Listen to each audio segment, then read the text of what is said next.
Today's High Performance Podcast is brought to you by Josh Phegan Digital. It's the only place that you'll find our expansive resource library. Every form, checklist, visual and dialogue that you'll ever need to systemize your business.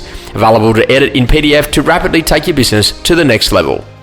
Welcome to High Performance, a podcast featuring Josh Phegan and Alexander Phillips. Alexander, one of the great conversations is learning how to go to shift markets. And this is that whole idea about, how do you go from maybe selling something, say, $500,000 property to a $5 million property to all of a sudden selling a $20 million property. And not everyone gets the luxury at those high numbers, but still, it's all relative to be able to move up and down those price ranges. Do you find that that's an easy thing for agents to do because it allows you that the sell in the price range before becomes the buy in the next price range? So in those open homes that you're doing, the high end actually gets you some lower end or more average sale price type sellers. Is that the reason why agents should start to think about doing it? Or is it a bit of a mindset that they lock them into a particular type of marketplace and price point?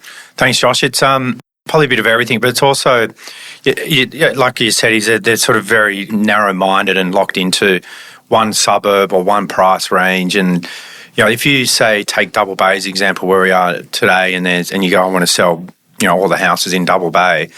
There's probably 20 house sales a year, and there's probably 40 agents. Yeah. If you want to try and break into that market, you probably won't be selling, in that suburb, and you'll be out of real estate in 6 months' time. So I think what's really important is, when you start out, you take every opportunity that you can get, and you really nurture that opportunity, you build, around that. So you might get a listing that's a $300,000 apartment or $500,000 house or whatever it is. And if you do really good open homes, just sold calls, just listed calls, callbacks, surrounding streets, letterbox drops, and you get a few leads off that and you get another $500,000 unit, then that person goes, I've got a house because, my mother just died and she needs to sell. So it's sort of making sure, I think, it's interesting when I look at a lot of agents and a lot of agents we compete against. I see that they're just in one really tight marketplace, which is good because sometimes it's very hard to beat them because they're just like, that's all I do and I know everything. I know the street, I know the buyers, all of that. But there's only so much that you can sell, in that marketplace. So when you have an open mind and an open book and a database that is in a wide area, there's, you're never going to be, I think, out of business. And that's what can happen is you can, be out of business and for some reason one end of the marketplace just shuts down because, government changes or interest rates or, Trump going nuts, and you can actually then end up, being out of that, out of a market and or out of real estate. So I think if you have an open mind, you'll get so many more opportunities. But that also means you have to have really good product knowledge across a broader section of the market. And that just comes by, driving around the streets, knowing why people live there, having, like we've discussed many times, good product knowledge around, so wider areas. So it's a lot more to take in. But you're not going to, you'll sell more, list more, have more opportunities, and they just, you flourish more. What to me is that, you're really getting clear about definition of strategy. And so let's say, and I'll keep it very minimal, but let's say that your average sale price is $1 million.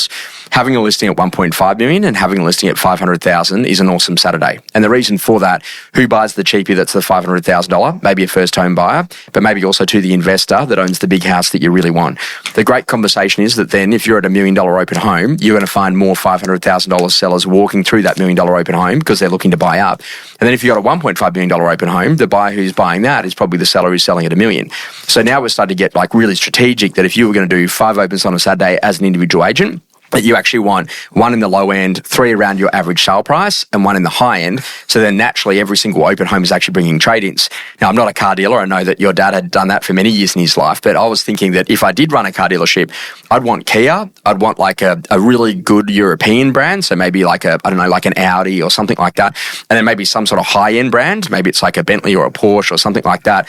And what my belief is that literally maybe they come in and they buy the Kia or the Hyundai for their daughter. All of a sudden they then step up into more of the family car, into the Audi Q5, and then as they get really successful maybe on in life, they go to buy a really nice, high-end type car, as a luxury vehicle.